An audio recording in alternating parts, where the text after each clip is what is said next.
hipoxia hipovárica de altura, todas estas pueden causar una isquemia no oclusiva.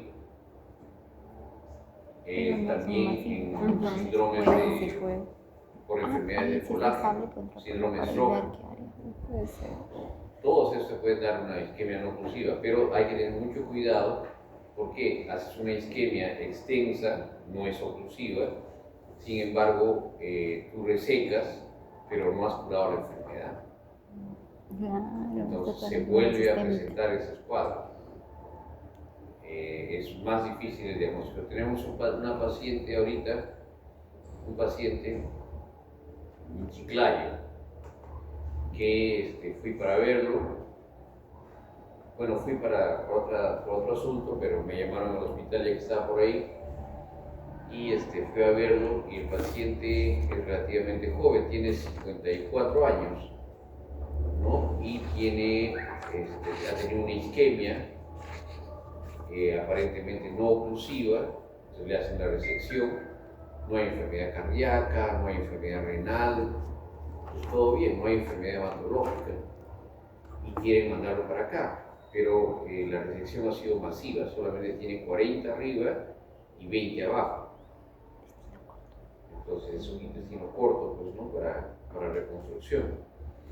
Entonces, cuando fui, les dije, bueno, necesito que le hagan tales y tales pruebas, y salió como antifosfolipídico. Entonces, lo que necesitas para poder reconstruirlo es tratamiento del síndrome antifosfolipídico. Si tú quieres reconstruir un intestino, tiene que estar tratado. Si es tuberculosis, tiene que estar curado la tuberculosis. Si es Crohn inactivo. Si es antifosfolipídico, controlado, ¿me entienden? Entonces, en ese caso no lo hemos podido transferir, no lo aceptamos. ¿Por qué? Porque no vamos a hacer nada, ¿no? Y 6 meses para que el paciente esté esperando en la hospitalización y ver si es que tiene alguna complicación, no es dado.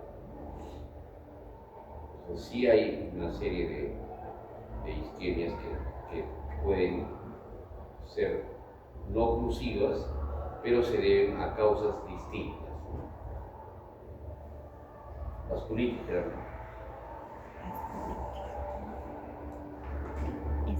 Todos los casos que puedan ver de isquemia los hemos tenido en el hospital.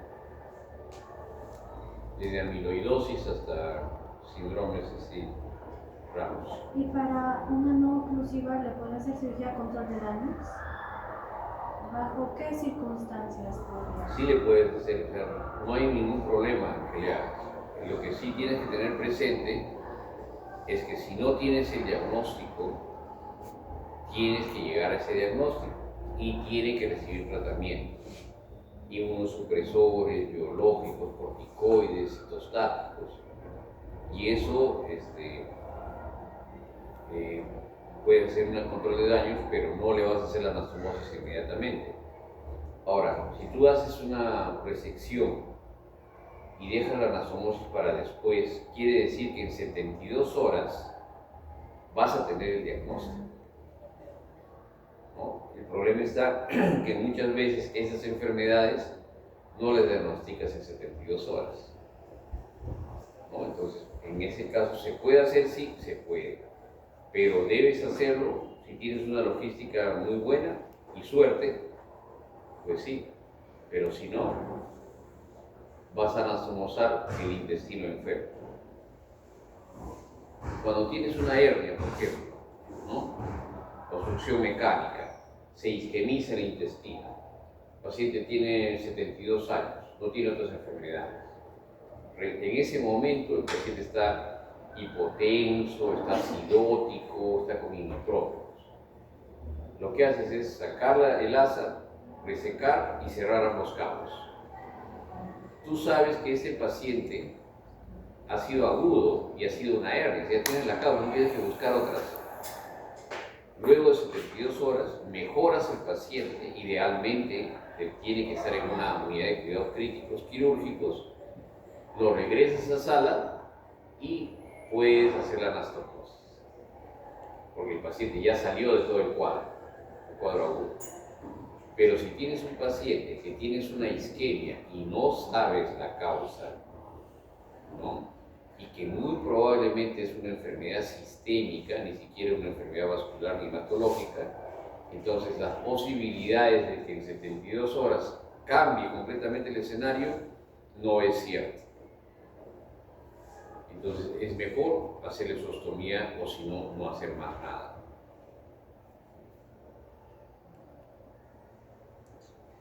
¿Listo?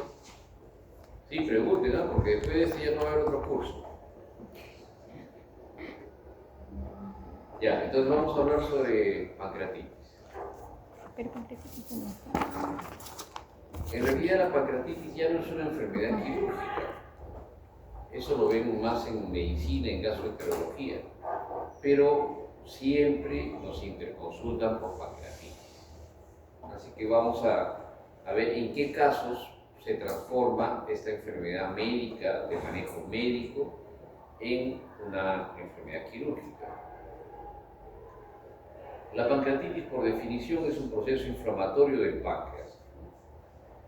Lo que sucede fisiopatológicamente es que se realiza una activación celular por múltiples razones. La más frecuente es a partir de una enfermedad biliar, y esto pues genera una serie de liberación de enzimas que van a autodigerir el páncreas.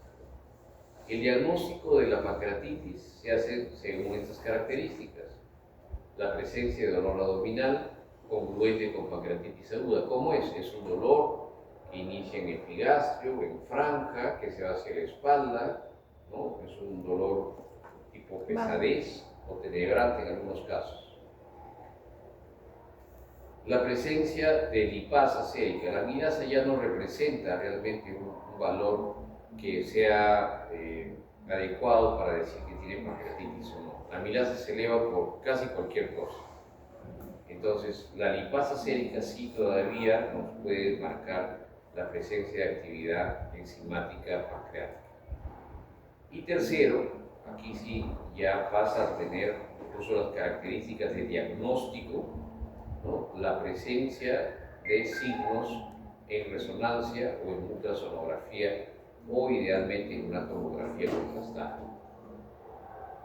O sea, no podemos establecer diagnóstico de pancreatitis aguda grave sin tomografía. ¿Ya? Ese es el mensaje.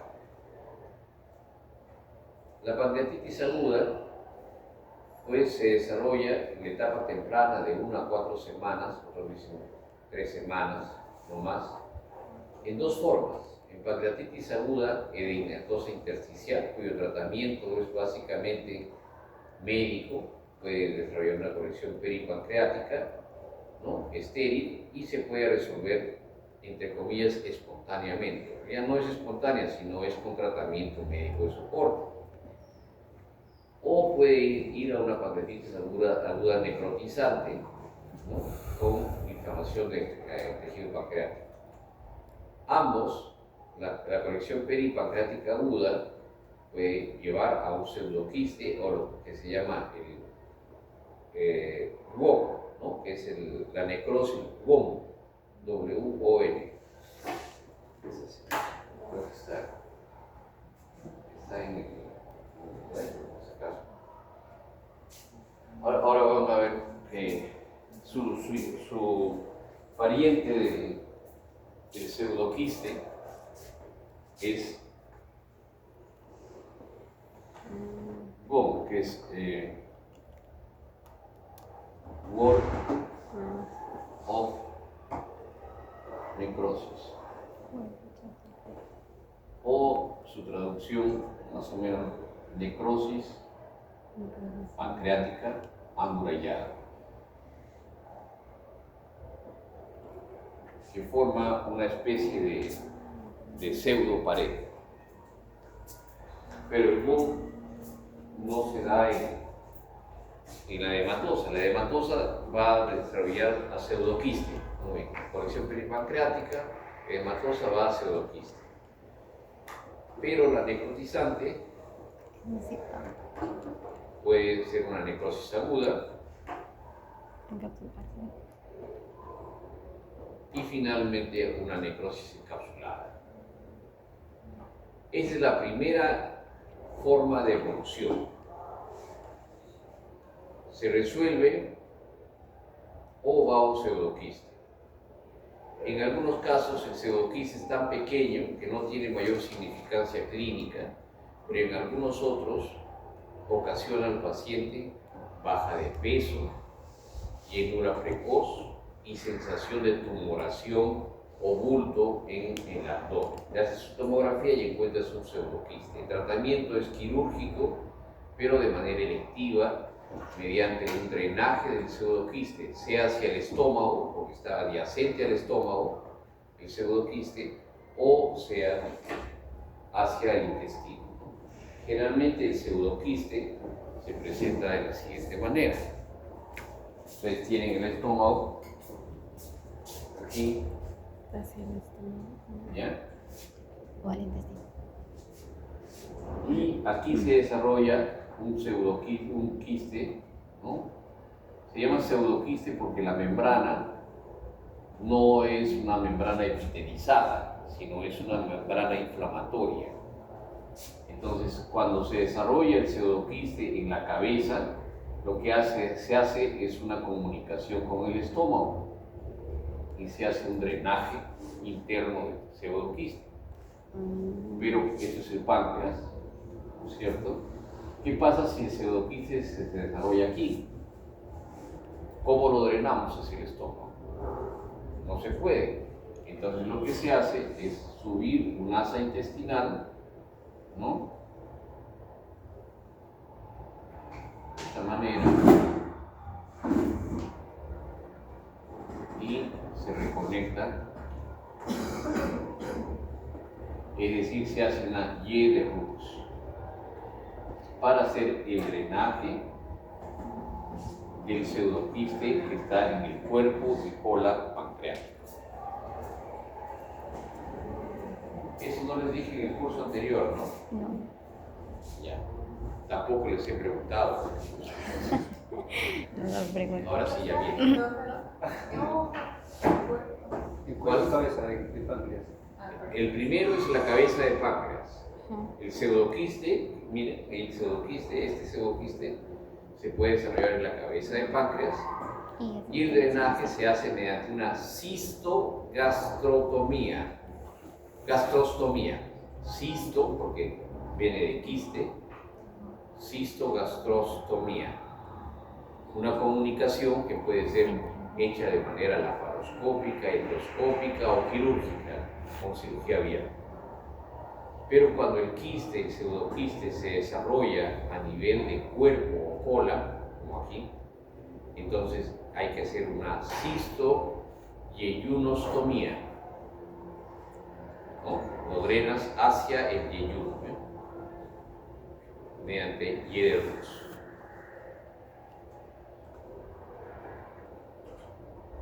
Solo cabeza del estómago y... Pero esta es una enfermedad Bueno, que es la cola, pancreatitis al intestino, edematosa y esta es otra. Ok.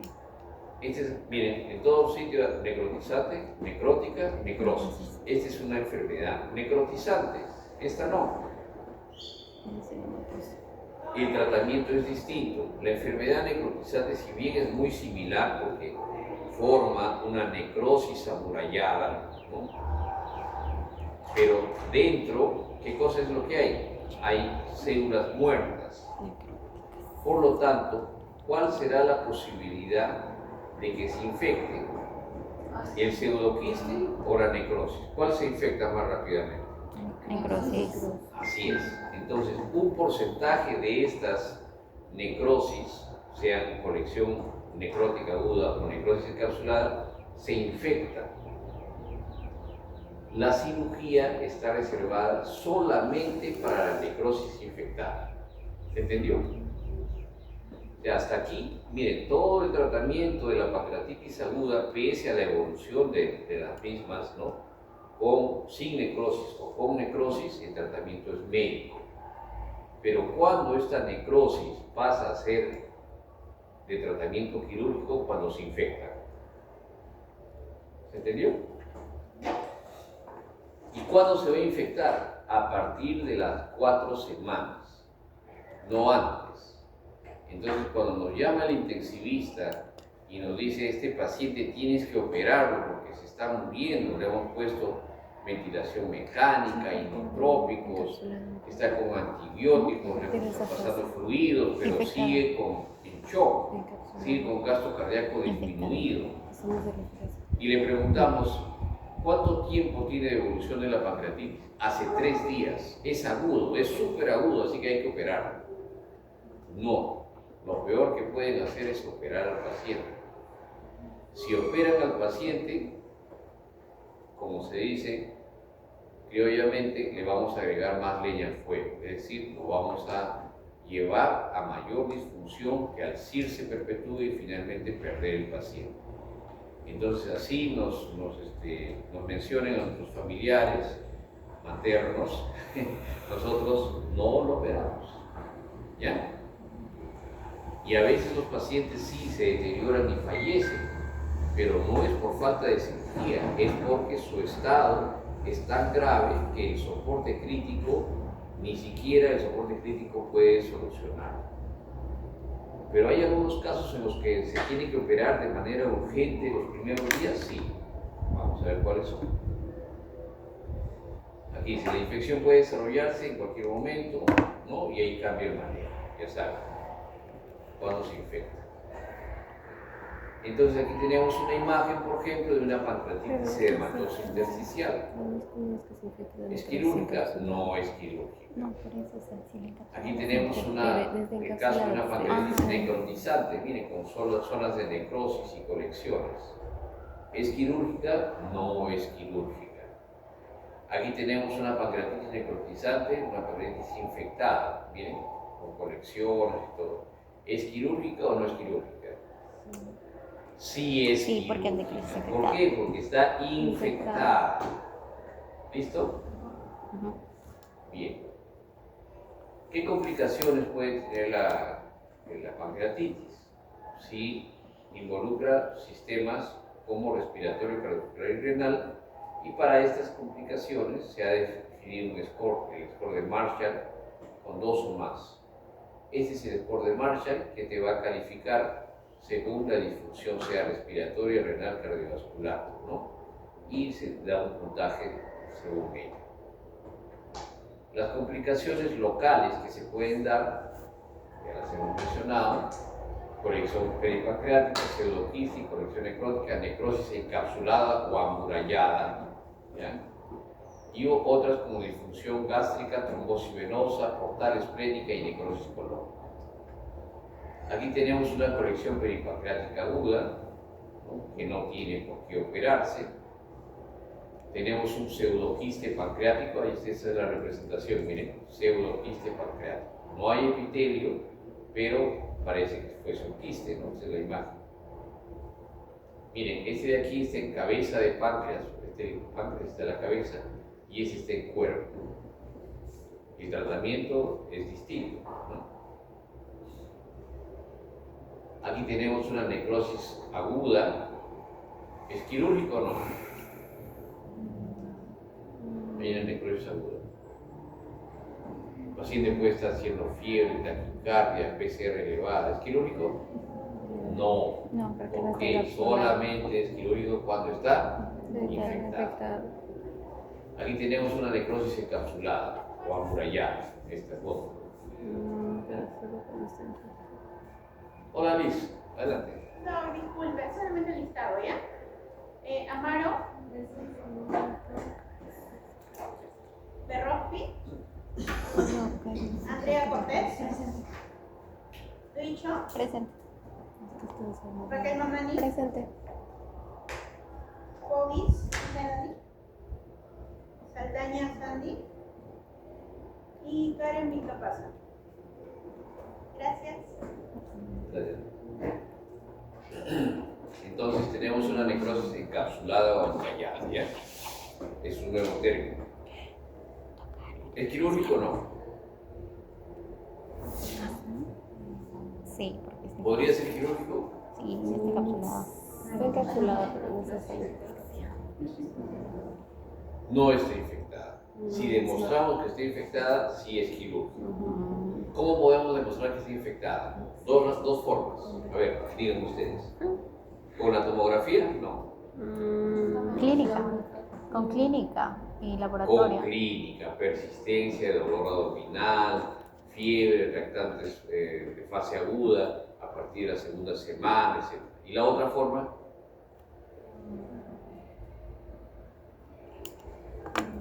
¿Cómo sabemos si esta conexión está infectada? No, el hemograma también en un CIRS también te sale positivo, PCR elevado, pero queremos saber si está infectado o no.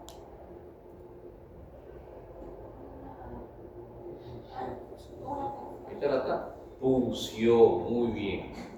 Hay que hacer una punción con aguja fina dirigida en esta zona y con eso comprobamos que tenga infección. Pero le vamos a hacer una punción a un paciente que tiene esta imagen y está leyendo su periódico y contando los chistes. No, pues, solamente al paciente que tiene indicios sépticos, ahí le hacemos la punción. Y si está infectada, lo operamos. Con mayor.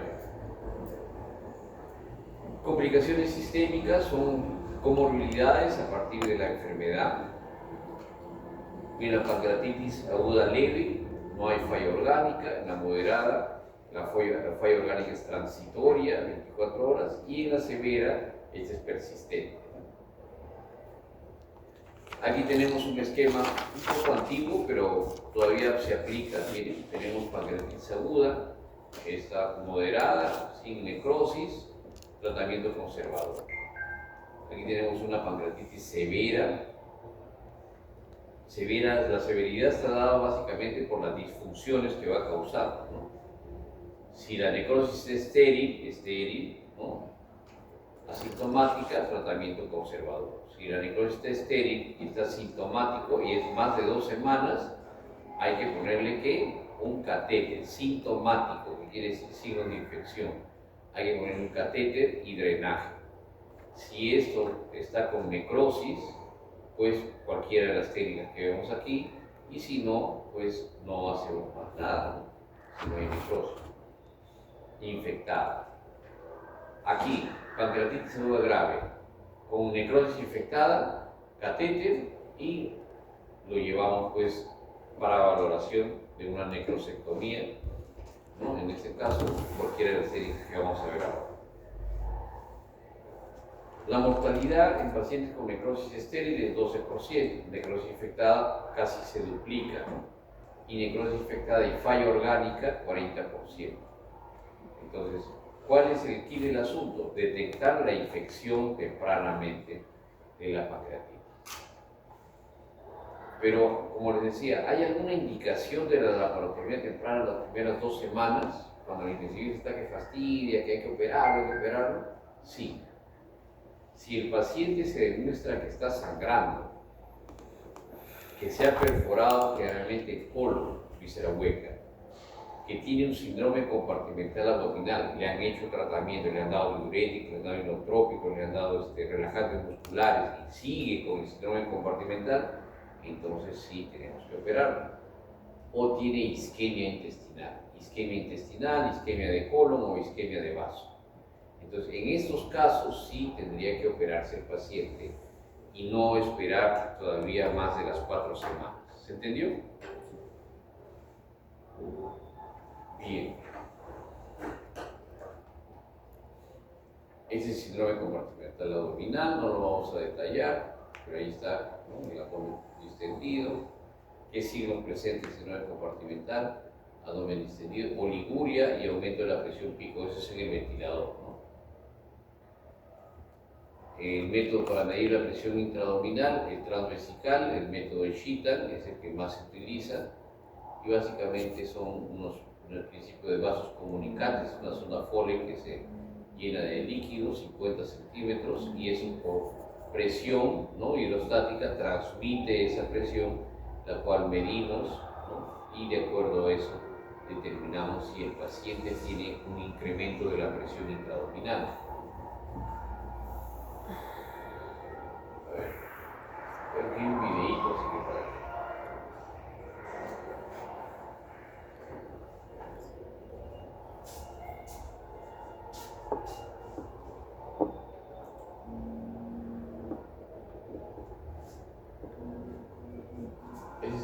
para medir la presión intraabdominal. Miren, es un catéter Foley y se está poniendo un transductor de presión.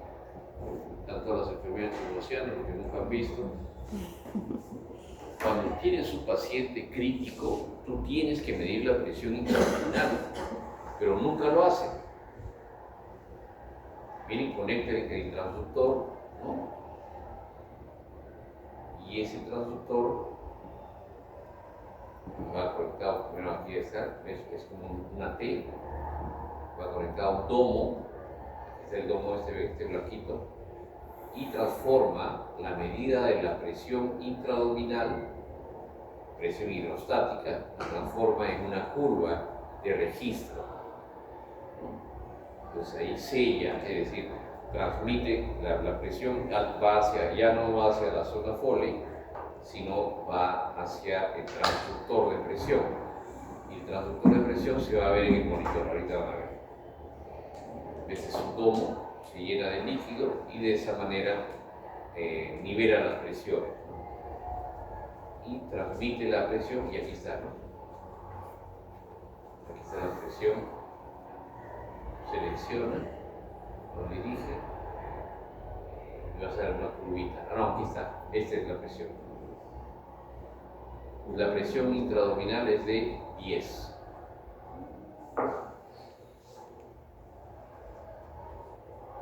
centímetros de agua, que más o menos es 7.5 milímetros de mercurio, hay que hacer la conversión. Cuando la presión de centímetros de agua es más de 30 o presión más de 24, 20, ¿no? Vamos a decir 20, ya es un síndrome compartimental abdominal, ¿no? Ahorita están las presiones intraabdominales, antes es hipertensión abdominal. A ver, ¿qué más pasa? ¿Cómo? Mayor de hipertensión o con mayor de me escuché cuando es menor de alza es hipertensión. Escúchame, atención. Eso.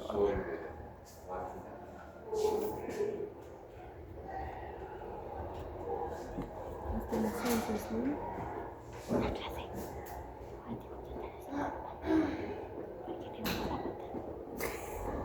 Bueno, les voy a pedir encarecidamente a ustedes y a sus compañeros que van a llevar el curso regular. ¿Qué cosas les voy a pedir? A ver. Que estudien, pues, si no se desacuerdan, no tienen que llevar el curso, tengo que venir aquí a dictar. No, señor. Ya cansa, ¿no? Bien, este es el síndrome compartimental, método invasivo, ya, no vamos a ver.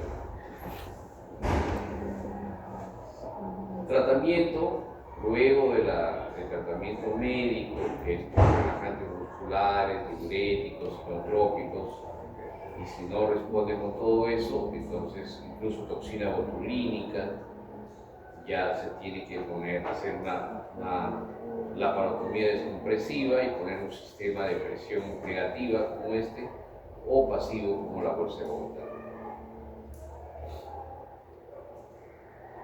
Ahora vamos a lo nuestro. Indicaciones para necrosectomía tardía, es decir, cuándo debemos operar al paciente que ha tenido pancreatitis aguda grave. Cuando demostremos que la necrosis infectada, ¿por qué? Porque hay gas en la tomografía o cultivo positivo tenido por punción con aguja fina. Lo que decíamos, si encontramos gas en la tomografía, ¿estará infectada o no? Sí. Sí, ¿por qué? Las bacterias. Porque las bacterias anaerobias, no es que ¿cómo se llama? El páncreas ha botado su perito, no es así. ¿No? Hay bacterias anaerobias que están produciendo gas. ¿Ya? Eso es importante. En algunos casos, vemos gas en la tomografía, ¿ya? Pero vemos al paciente, ¿el paciente dónde está? Se ha ido al baño, regresa el paciente con su pijamita, caminando tranquilamente. ¿Lo vamos a operar? No hay que operarlo. Pero son muy medicamentos. raros los casos donde hay gas en la tomografía es dramática, pero el paciente está tranquilo. Y como dice Suros, la clínica manda. ¿Qué quiere decir? Que no vamos a operar tomografías, ¿ya? Vamos a operar a pacientes. Por lo tanto, antes de tomar cualquier decisión, tienen que valorar clínicamente al paciente, ¿ya?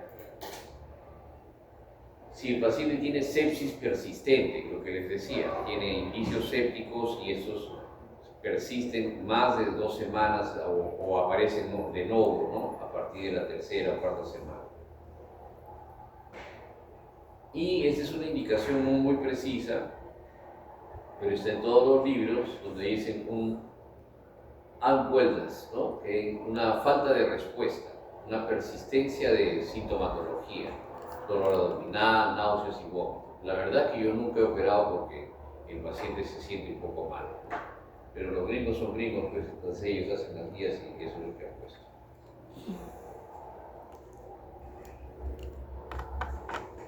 Metas con la necrosectomía: el control de infección, reducir el insulto bacteriano, máxima evacuación de tejido vitalizado. ¿Por qué? Porque este tejido vitalizado se puede volver a infectar, y preservar el tejido vital, ¿ya? Si la necrosectomía se hace muy temprano, muy probablemente van a sacar tejido sano también, ¿no? Y el paciente va a tener sangrado. ¿Cómo hacemos esta necrosectomía? Pueden hacerse abordajes quirúrgicos mediante cirugía abierta, una necrosectomía más lavado continuo, necrosectomía más laparotomía planificada o métodos mínimamente invasivos. De todos estos, de cirugía convencional, a ver, ¿cuál queda? ¿Cuál recomendaríamos? Y ahí vamos a ver, ¿no? Esa es la que se recomienda, pero la verdad que ya no hacemos casi nunca. Esta no se recomienda porque hay mucha movilidad al paciente, y esta es peor, estas dos ya no se recomiendan. ¿El páncreas dónde se encuentra? En el retroperitoneo. ¿Cuál es el mejor abordaje para drenar el retroperitoneo? ¿Peritoneal o retroperitoneal? Retroperitoneal. Todos esos son peritoneales en abdomen anterior. Por lo tanto, se ha ido modificando cómo debemos abordar para poder hacer la necrosectomía. Esta es la primera necrosectomía con lavado continuo, el método de Weger, ¿no? Que básicamente es meter líquido por acá y sacarlo por ahí, y de alguna manera diluir, pues, ¿no? los inóculos que perpetúan la inflamación. Después tenemos el método de SAR, ¿no? Que es una necrosectomía planificada. El método de Bradley, ¿no? Que es básicamente hacer la necrosis, ¿no? Una necrosectomía con una incisión amplia, y luego la necrosis drenaje. Hacer una necrosis dirigida, ¿no? Pero luego de eso le empacan, ¿no? Con gasas o con redones de drenes. Aquí tenemos una necrosectomía que se hizo hace bastante tiempo ya.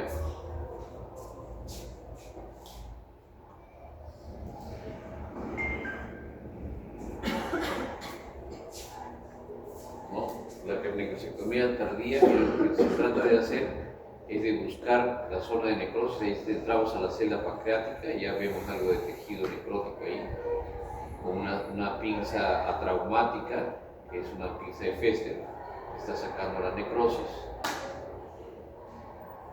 ¿no? Obviamente necrosis infectada. Y miren, ahorita vamos a ver cómo sale la glándula o el tejido peripancreático. ¿Ven? Miren. Esa es la necrosis, ¿no? ¿Ven? No es poquito. Y en la celda pancreática ya le pueden hacer algún procedimiento de drenaje. Esa es la comparación entre necrosis abierta y laparoscópica. La laparoscópica mínimamente invasiva ha sido la que ha tenido mejores ventajas. Sin embargo, pues la cirugía abierta viene que lleva a fístula entérica, hernias incisionales, ya que son anteriores o varias cirugías. Un cuarto de los pacientes terminan con una hernia ventral y la mortalidad llega hasta 25%. Entonces, el abordaje mínimamente invasivo, en cambio, tiene las ventajas de poder hacerlo solamente y totalmente percutáneo, hacerlo transaluminal por endoscopía o laparoscópico. Y laparoscópico hay todos esos: necrosectomía continua, transgástrico, HALS o con puerto simple. Y retroperitoneal, el abordaje mínimo invasivo retroperitoneal, que es el método de Barr y también el método de Marmot. Y un combinado, que es la práctica dual, que haces un drenaje, ¿no? El step a vapor, que también haces un drenaje percutáneo, y luego escalas para hacer un drenaje retroperitoneal con Barr. Entonces, ¿cuál es lo mejor? Dentro de los métodos de necrosectomía, hacerlo mínimamente invasivo y hacerlo por el retroperitoneo, no por el abdomen anterior. ¿Ya? Aquí tenemos un abordaje transperitoneal laparoscópico. Lo que haces es entrar por aquí, por la celda, por el epíplomo, necrosectomía mínimamente invasiva retroperitoneal. Miren, aquí hay una especie de incisión, ingresas y por ahí haces el drenaje. El abordaje se hace laparoscópico, pero es en el abdomen anterior igual. Ventajas y desventajas de cada uno. El abordaje transperitoneal o corte. Aquí hay una laparoscopía convencional por pancreatitis aguda. ¿Les paso el videíto o ya no? Ya no, ¿no? Sí.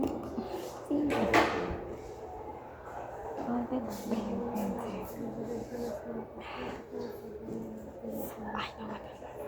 O sea, todos estos mínimamente invasivas son retroperitoneales, ¿no? Hoy no carga. No, estas Hay son. una de ellas son. ¿Qué? Esta, por ejemplo, sí es retroperitoneal. Esta 4 es sistémica, retroperitoneal, son dos tipos. Solo Entonces eso. eso por vía laparoscópica, Ahora la nosotros barra, se ¿no? pone en la zona anterior. Esto de aquí es el epíplomo, aquí es el estómago, se ingresa por la celda, por la zona gastroepifloica, y ahí está, bien, ahí está la celda pancreática. ¿La ven, no? Siguen disecando. Ese es el estómago, ese es el colon, y buscan la cámara está primero y entran a la celda pancreática. Miren, la celda está llena de secreción purulenta, las burbujitas salen y se aspira ahí y se hace la necrosectomía y el drenaje. ¿Ya?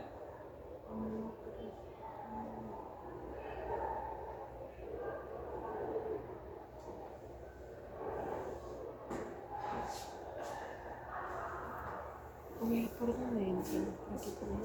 ¿Para cuál? Eso es Los retro, ¿no? estudios han demostrado que la laparoscopía, por ser un método mínimamente invasivo, crea pues menor noxa en el paciente. Pues que sí dice que no va a Aquí están los estudios que se han hecho de la Porque se veía el estómago. abierta, los niveles de evidencia, y se concluye que la necrosectomía laparoscópica, colocación de drenes y succión, es factible, efectiva, ¿no? Ya que es mejor que la abierta, y mínimamente invasiva. Esa es una necrosectomía transgástrica, muy similar aquí. Lo que se hace también es buscar un camino. ¿Cuándo se hace la necrosectomía laparoscópica transgástrica? Cuando tienes molestias persistentes, una necrosis infectada, pero sobre todo cuando esta colección transgástrica está adyacente al estómago. Obviamente, si la colección está acá afuera, ese abordaje no te va a ayudar. Entonces se hace el ingreso laparoscópico, pero aquí se atraviesa el estómago. Miren, es el estómago, es el duodeno, y aquí está el páncreas. Se atraviesa el estómago, se hace un corte y se llega a la colección. Hay videitos. Ahí está. Ah, no hay video. O sea, si digo la colección del estómago. Me perdí. No hay la necrostomía transgástrica y Es un la agujero transfusión del es estómago que por un ahí se procedimiento va hacia el y tanque. es aplicable, pero básicamente en las necrosis que están adyacentes al estómago. Así aquí está la Y a ver, necrostomía resultados. transgástrica.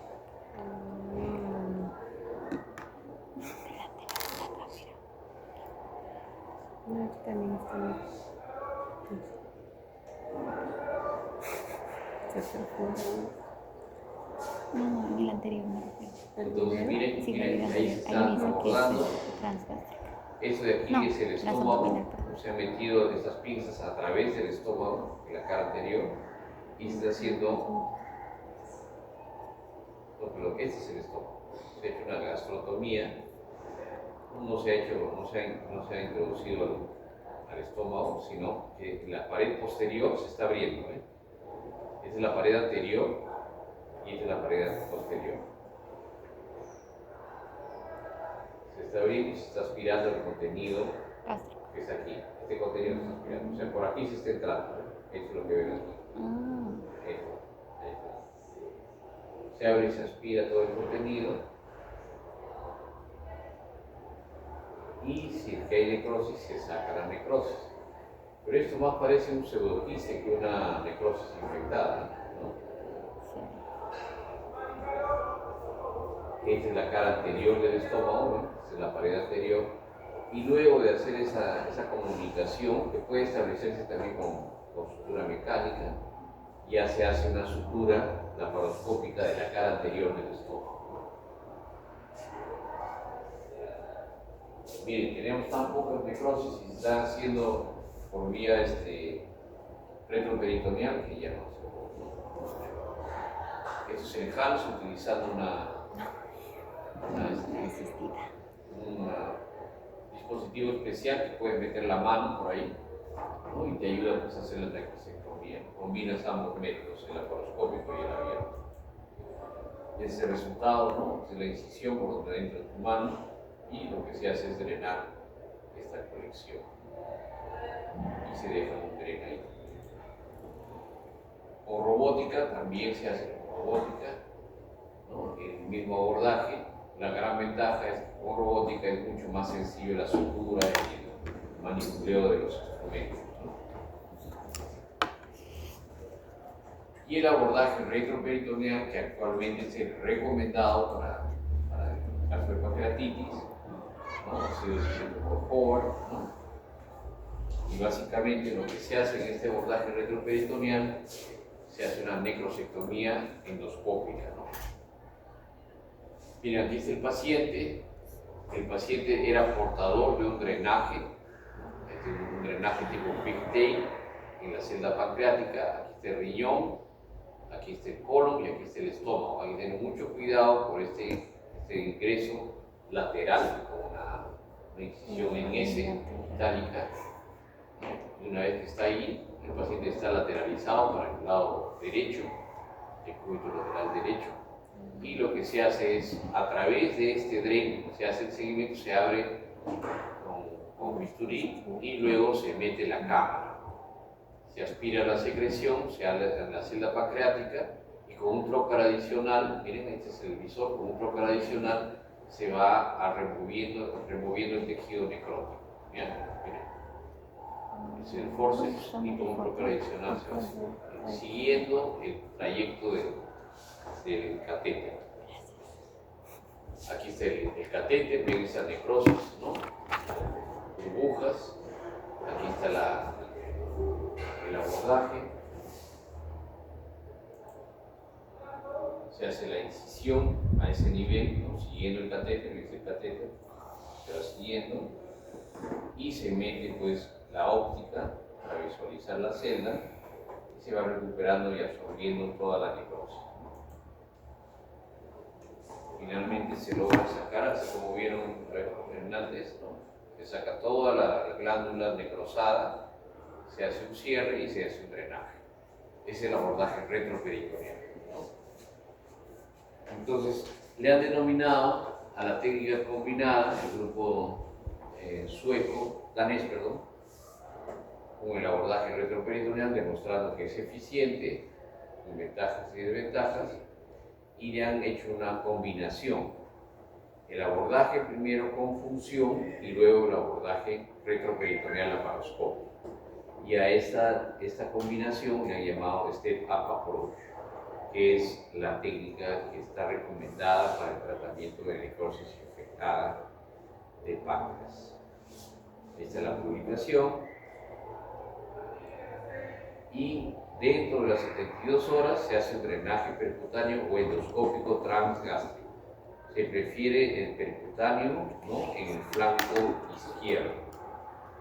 Luego se hace colocación de DREN o colocación de otro drenaje, es decir, ya no solamente la punción, sino se va dilatando y se pone un DREN mucho más grueso. Se optimiza el drenaje. Y finalmente, ¿no?, se va escalando, por eso se llama step, cada paso, up approach, ¿no? Se hace el BAP, que es la necrosis infectada videoasistida. Esos son los resultados.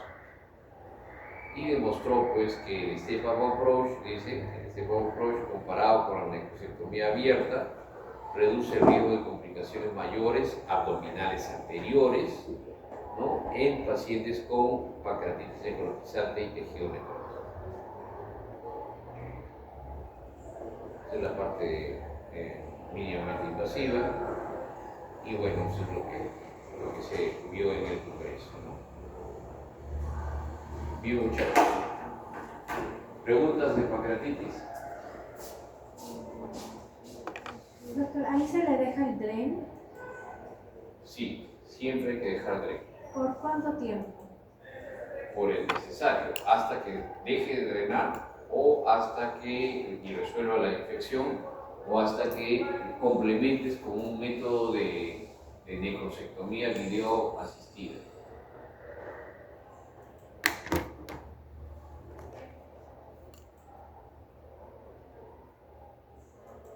Ese es el abordaje combinado, ¿cierto? Pero sí que salga, Y ahí hacemos coreocolitiasis y se acabó. O sea, lo que te digo son tenemos un drain percutado y luego otro de colocación y otro drain pasando otras 72 horas así. ¿Y qué se ¿A qué hora acaba la La clase? asistida, el video asistido. Esa es ya la necrosectomía, es el final. Otro descansito no hay. Pero primero se hace eso, entonces drenaje. ¿Tiene examen hoy día? Ah, pero la ventaja que tienen ustedes es que siempre estudian antes, mucho antes. Si el examen es mañana, una semana antes ya han estudiado. El examen, por ejemplo, de razonamiento clínico iba a ser el lunes, no, el domingo. Eso quiere decir que ya lo tienen estudiado. O sea, que ya así les pongan el examen mañana o hoy día más tardecito, ya lo tienen resuelto, ¿no es cierto? Colecitis aguda es la inflamación de la vesícula biliar causada por una obstrucción en el cístico, ¿no?, en el bacinete realmente. Entonces lo que crea pues es un cambio en la presión dentro de la vesícula, eso es causado por nolitos, y hay un grupo de colicitis aguda alitiásica. Se define como la colicitis aguda la inflamación de la pared vesicular que progresa hacia una necrosis y biliperitoneo inclusive, ¿no?, con perforación. Los criterios diagnósticos que vamos a utilizar son los criterios del consenso de Tokio. Necesitamos, para hablar de colicitis aguda, que tenga una evolución menor de 72 horas y que tenga un signo local de infección, un signo de inflamación sistémica y hallazgos radiológicos, sea ecográficos, tomográficos o con resonancia magnética. ¿Cuáles son los signos locales? Signo de Murphy, masa palpable. Los signos de inflamación sistémica son fiebre, PCR elevada y leucocitosis. Es de acuerdo al tipo de Tokio, si es más de 18.000 ya es Tokio 2. ¿Ya? Y la leucocitosis que representa positividad para nosotros es una leucocitosis mayor de 15.000.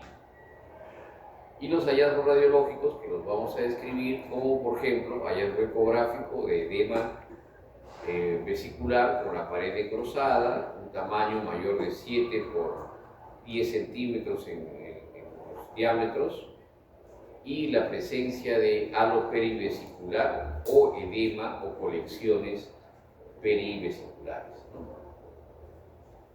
Entonces, esos son la positividad. Síntomas ya están, los locales, fiebre moderada, ictericia leve. La ictericia leve puede aparecerse hasta en el 20% de los pacientes. Escúchenlo bien porque eso les va a servir para su examen de razonamiento clínico. Ahí sí se despierta, ¿no es cierto? Ya, miren, la ictericia leve puede aparecer hasta en el 20% de los pacientes. ¿Eso qué quiere decir? Que si la paciente tiene dolor, ¿no? Fiebre e ictericia, ¿qué es? ¿Una colangitis o es una colecistitis?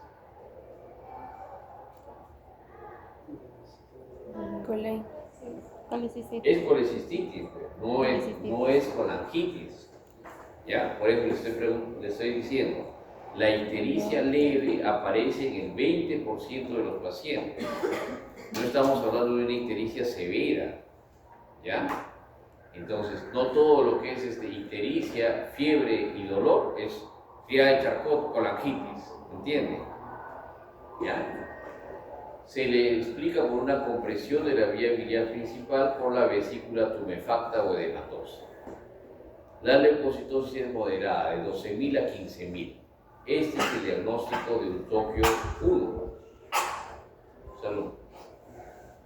Entonces, se da una triada: dolor en hipocondrio derecho en mayor de 6, signo de Murphy, que no tiene la colangitis, y fiebre con reactantes positivos de proteína C o velocidad de sedimentación elevada.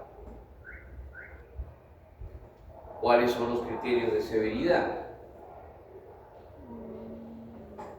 Para el Tokio 1 no tiene criterios 3 o 2. Para que sea un Tokio 2 tiene que tener leucocitosis mayor de 18.000, masa palpable en cuadrante superior derecho, más de 72 horas de dolor, ¿no? Y sintomatología, y una inflamación local marcada. ¿Qué quiere decir? Por ecografía o tomografía se demuestra gangrena, absceso pericolecisto, absceso hepático, peritonitis biliar y colecitis enfisемatosa. Es importante que ustedes determinen cuál es Tokio 1, 2 o 3. ¿Por qué? El Tokio 3 es con disfunciones. El Tokio 1, tratamiento antibiótico, si no responde, correlato. Tokio 2, correlato. Tokio 3, colecistostomía percutánea. ¿Listo? Repito. Colecistitis aguda, califica como Tokio 1. ¿Cuál es el tratamiento? Antibióticos de amplio espectro. Si no responden 72 horas, colecistectomía, abierta o laparoscópica, idealmente laparoscópica. Tokio 2, tratamiento, colecistectomía laparoscópica. Tokio 3, tratamiento, colecistostomía percutánea. Sin embargo, eso es lo recomendado por el consenso de Tokio. ¿Tokio dónde está? En Japón, ¿cierto? Está bien lejos. Pero no solamente la lejanía, sino el avance tecnológico que ha tenido Japón, como Europa, como Estados Unidos. Nosotros no tenemos ese avance tecnológico. Por lo tanto, no todo lo que se dice se cumple. Tokio 3 dice, si el paciente tiene disfunción hepática, respiratoria, es decir, está muy mal, hacer una colecistostomía percutánea. ¿Es viable en nuestro país? No. Escúchenlo bien, no es viable en nuestro país. Entonces, si yo les pregunto cuál es el mejor tratamiento de un Tokio 3 en Latam, en Latinoamérica, o en un hospital peruano, es colecistectomía abierta más drenaje. ¿Está bien? Escúchenlo bien, ¿eh? Después van a jalar en su razonamiento, yo no sé. Doctor, entonces, pero de todos esos criterios tienen que cumplir. ¿Cuántos tienen que cumplir? O sea, No, para que. uno de ellos nomás. Uno Ya, más. uno de ellos y ya es, digamos, todo. Ya es 3, ya escala a Tokio 3. Ah, claro. Ah, ya. Gracias. En otros países lo que hacen es cirugía, no hacen cirugía sino hacen drenaje, pero aquí no tenemos posibilidades de drenaje. No hay radiólogo intervencionista entrenado, no hay material y ellos nunca van los fines de semana. Por lo tanto, nada. ¿Ya? Pero no podemos dejar el tratamiento. Bueno, si no tenemos percutáneo, ahí nomás no hacemos más nada. Se muere el paciente. Entonces, tiene que hacer algo. ¿Ya? Conducta recomendada en esta clase es colecistectomía abierta. ¿Por qué no laparoscópica? Porque el paciente ya tiene disfunciones y una de las disfunciones puede ser respiratoria o hemodinámica. Exacto. Si le ponemos neumoperitoneo, Sí, el paciente se va a chocar. Entonces, tiene una contraindicación relativa para la laparoscopía. Por eso hay que hacer una colecistectomía abierta. ¿Está bien? ¿Les repito? ¿Ya no? Entendí. No, sí entendí. Sí, a ver. Grado 1. No tiene criterios de severidad ni 2 ni 3. Tratamiento antibiótico. Si no responde en 72 horas, Corelap. Grado 2. Corelap. ¿Hay que esperar? Nada. Grado 2, Corelap. Grado 3. Colecistectomía abierta. Si tienen acceso a percutáneo, colecistectomía percutánea. ¿Y qué se debe cumplir o cómo debe ser para que sea percutáneo? Tener el radiólogo, tener el equipo, tener los catéteres y las grandes ganas e intenciones de hacerlo. Que a veces falta. Esperen. 72 horas. Sigamos. Es que si no Epidemiología siempre es más frecuente en criterio. mujeres que en varones. La edad pico es de 20 a 40 años. La patogénesis es en la obstrucción, ¿no? Sea por una sifonopatía o por un cálculo, más frecuentemente se incrementa la presión, se empieza a edematizar. Este incremento de presión hace que haya un cambio en las prostaglandinas, hay sobrecrecimiento de las enterobacteriáceas y finalmente se empieza a tener una falla vascular al inicio venoso, después arterial, se necrosa la pared, se perfora y hace una peritonitis biliar, ¿no? Esa es la fisiopatología. ¿Cómo se clasifican las colecistitis agudas? En edematosa, necrótica, supurada, efisematosa, cuando hay aire, y crónica, ¿no? Bueno, en esta no vamos a ver, vamos a ver las 4 primeras. La colestitis alitiásica. ¿Puede darse una colestitis aguda alitiásica? Sí. El mecanismo no es la fisiopatología de obstrucción, incremento de la presión. El mecanismo es por hipocirculación o hipoperfusión esplácnica. O sea, el paciente dentro de sus disfunciones tiene una que hace que la circulación a nivel visceral espláctico sea menor. Y para piña, la arteria cística no irriga adecuadamente, entonces se obstruye y finalmente el paciente tiene una colecistitis sin cálculos. Y esta es alitiásica. ¿En quiénes se da? Pacientes que tienen deshidratados, ayuno prolongado, enfermedad sistémica, sepsis generalizada, sepsis, trauma físico o térmico, ¿ya? Retorcimiento o fibrosis de la vesícula, trombosis de la arteria cística, esfínter espasmo. ¿Cuáles son las principales? Sepsis y trauma físico o térmico. O sea, el gran quemado, el que está en shock séptico, puede hacer una colestitis aguda, ¿ya? Aquí está. deshidratación, shock, sepsis, transfusión masiva, comorbilidades como cáncer, enfermedad vascular. Hay una oclusión microvascular y un incremento de la coagulabilidad en esa zona. Todo esto lleva a una hipoperfusión tisular y eso hace que la colecistitis se presente como alitiasis. Diagnóstico diferencial por todos estos. Análisis de laboratorio, desviación izquierda, incremento de las bilirrubinas, ¿no? Ya saben que hasta 20%, eso no nos indica que sea colangitis, y moderado pues con incremento de la amilasa y la lipasa. La amilasa se eleva, por ejemplo, y no es pancreatitis. Las bilirrubinas se elevan y no es colangitis. Entonces hay que tener el criterio para poder calificar como tal. La ecografía. La ecografía es el mejor método diagnóstico de imágenes que tenemos para colecistitis aguda. No la tomografía, la ecografía. ¿Qué signos nos dan? Vesícula biliar distendida, es decir, uno de los diámetros normales son, si es hasta el más grande, es hasta 10 centímetros y el corto es de 7. Entonces, si tiene más de 7 por 10 centímetros, ha crecido más la vesícula, es un indicador de colecistitis aguda. Cálculos en su interior o barro biliar es igual que cálculos. Ahora, la presencia de barro biliar tiene una colelitiasis, por si acaso. Fluido perivesicular y signo de Murphy ecográfico. Aquí ven una vesícula normal, paredes delgadas, no hay cálculos en su interior. Aquí es una paredes delgadas, pero ya hay cálculos con sombra acústica posterior. Y ese de aquí hay un incremento de la presión, miren, del espesor de la pared de la vesícula. Gammagrafía ya no se hace.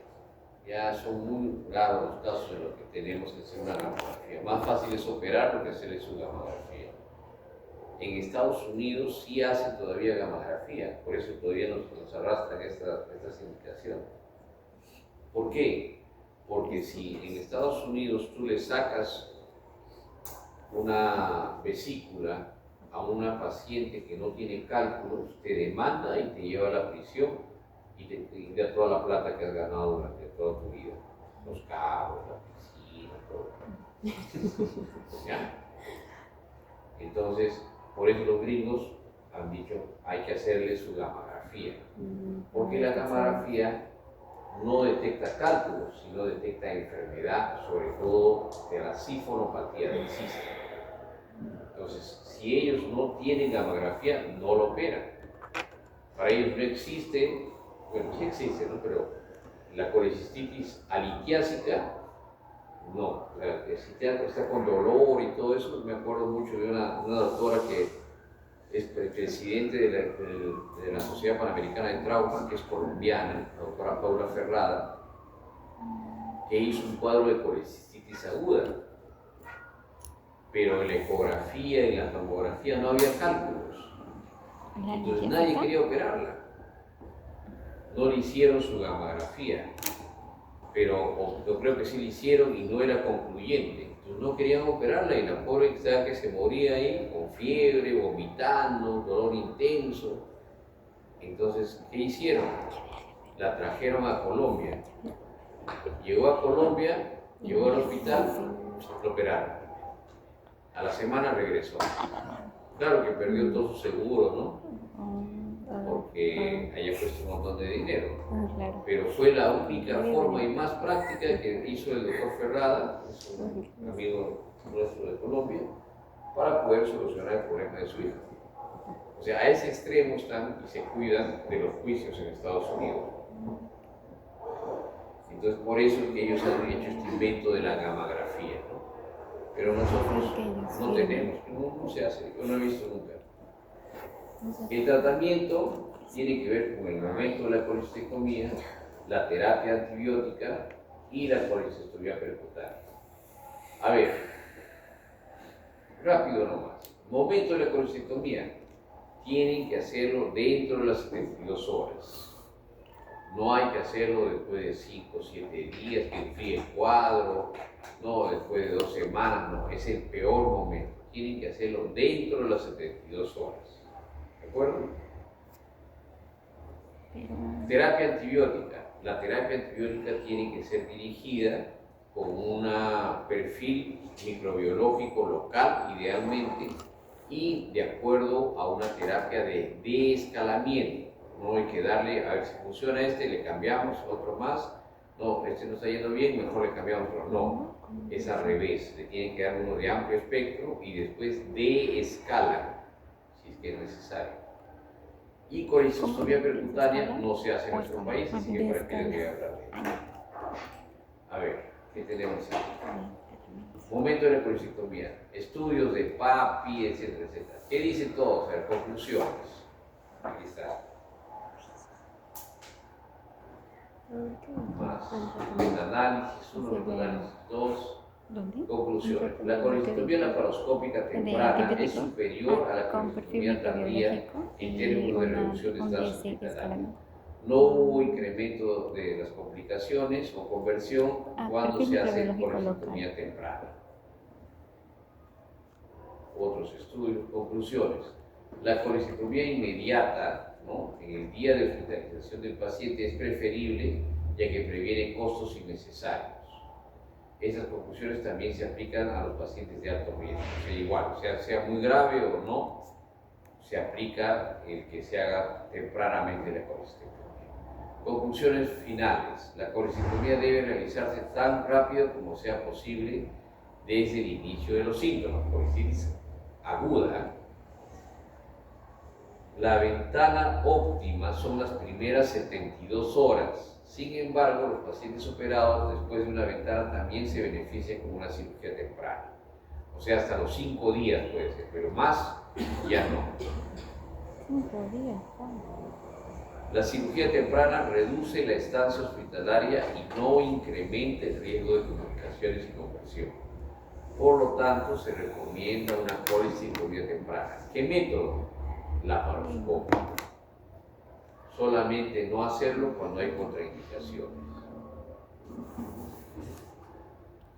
La colisostomía temprana es segura en formas severas de enfermedad, incluso en población anciana. La colisostomía laparoscópica está indicada en colicitis leve, moderada y severa, o sea, en los 3 casos, ¿no? Terapia antibiótica, como les decía, Estados Unidos recomienda una cosa, pero lo ideal es, en base a nuestro perfil microbiológico, hacer la cobertura antibiótica. Que recomienda cefalosporina de segunda a cuarta generación, y cuando hay alergia a los beta-lactámicos podemos utilizar una quinolona.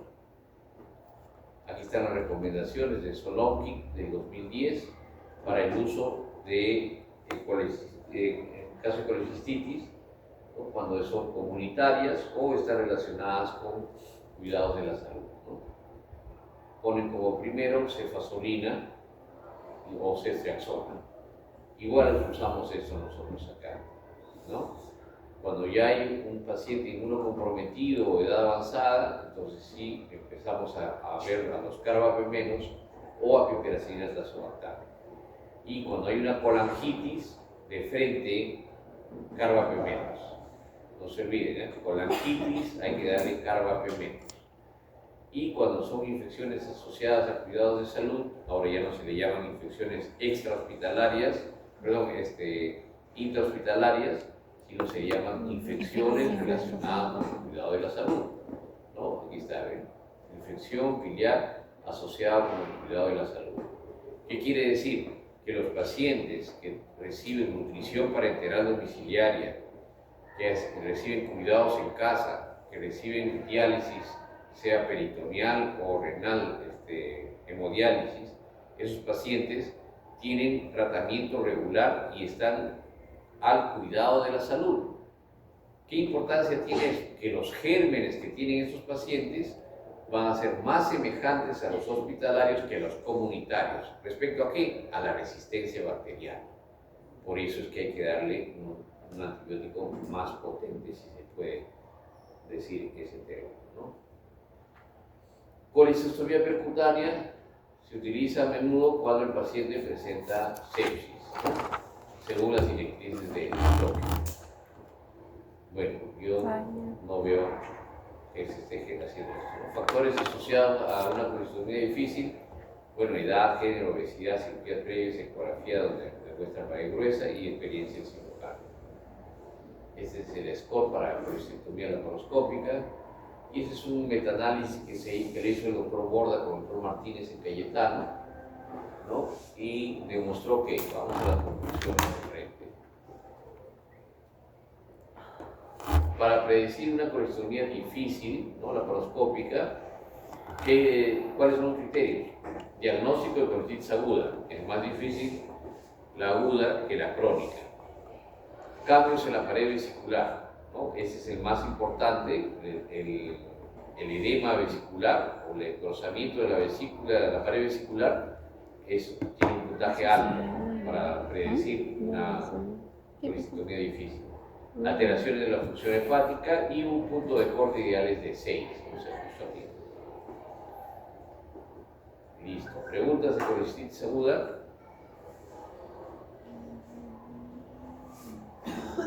No.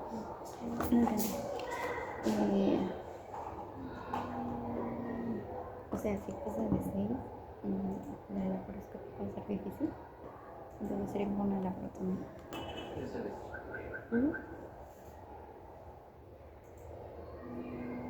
¿Sí? ¿No?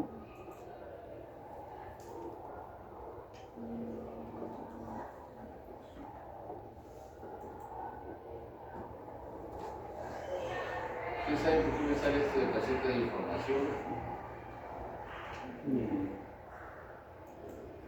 ¿O es un virus? No lo sé, no. Desapareció.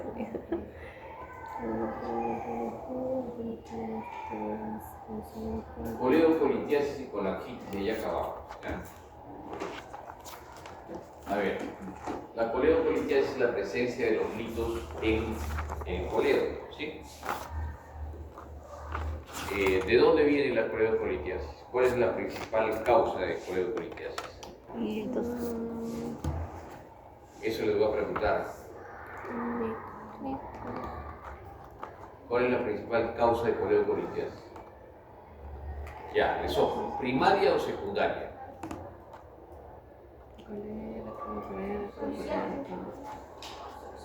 Eso es secundaria. La litiasis vesicular hace que un cálculo migre al colédoco y da la coledocolitiasis. Esa se llama secundaria. Pero también hay una coledocolitiasis primaria, cuando la bilis es litogénica, cuando hay un trastorno metabólico, ¿no? O cuando hay enfermedades, por ejemplo, hematológicas. Dicho esto, antes de la coledocolitiasis les voy a explicar algo que está sucediendo y que tenemos que, también tienen que saberlo, porque finalmente se van a encontrar con eso en los hospitales. ¿Qué está sucediendo? El consenso de Tokio es claro para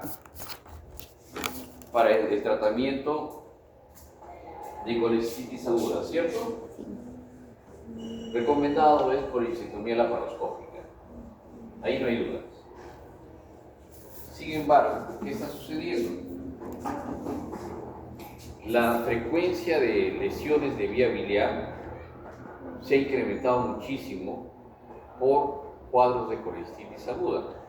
Como las colecitis agudas cada vez se han hecho más severas y más difíciles de tratar, entonces ya no se tratan solamente Tokio 2, sino un Tokio 2 tirando para 3. Y la cirugía se hace más compleja. Por lo tanto, las lesiones de vía biliar son mayores. Hubo un nuevo consenso, un consenso asiático, y recomendaron lo siguiente. ¿Qué hay que hacer? Colelar. Eso se mantiene. Sin embargo, si es que ustedes tienen criterios de colecistectomía difícil y encuentran Aquí está el cístico, ¿sí? La vesícula. Encuentran la arteria ahí, el triángulo de calor, bonito aquí.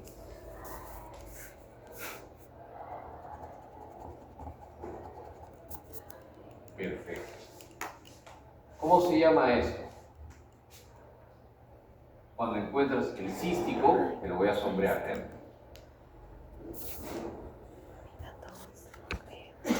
Y la arteria cística. ¿Cómo se llama? Eso se llama el triángulo del calor, claro. El triángulo del calor está formado por el hígado, ¿no? El borde hepático, el cístico y el colédoco, ¿sí? Triángulo del calor. Ok. ¿Cómo se llama cuando uno ve la arteria y el cístico?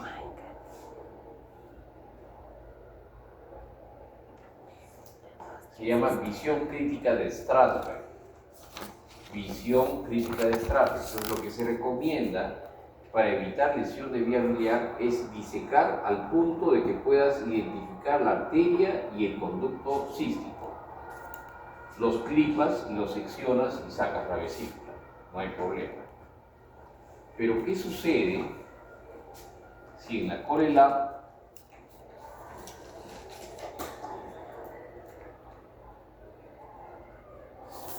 edema, sangrado, abscesos,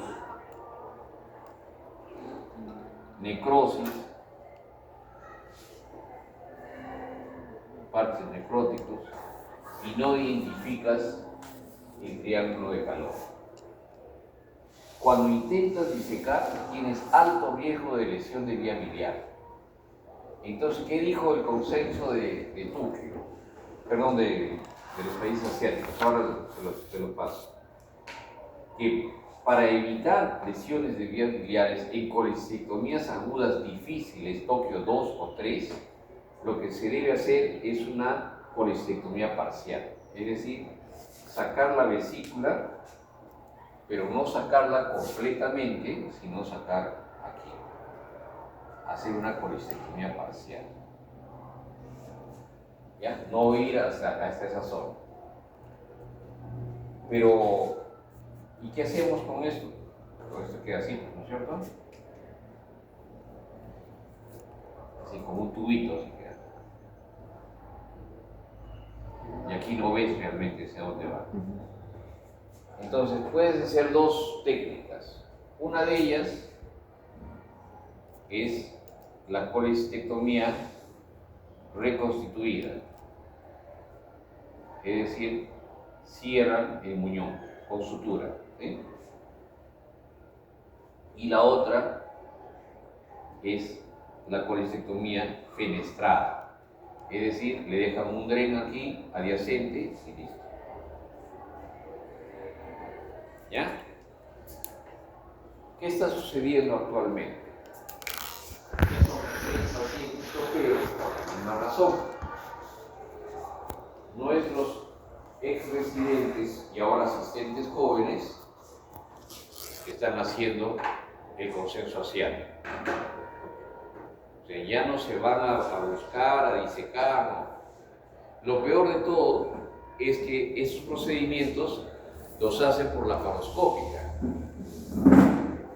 Cuando uno les pregunta por qué hacen eso por laparoscópica y sacan parcialmente la vesícula,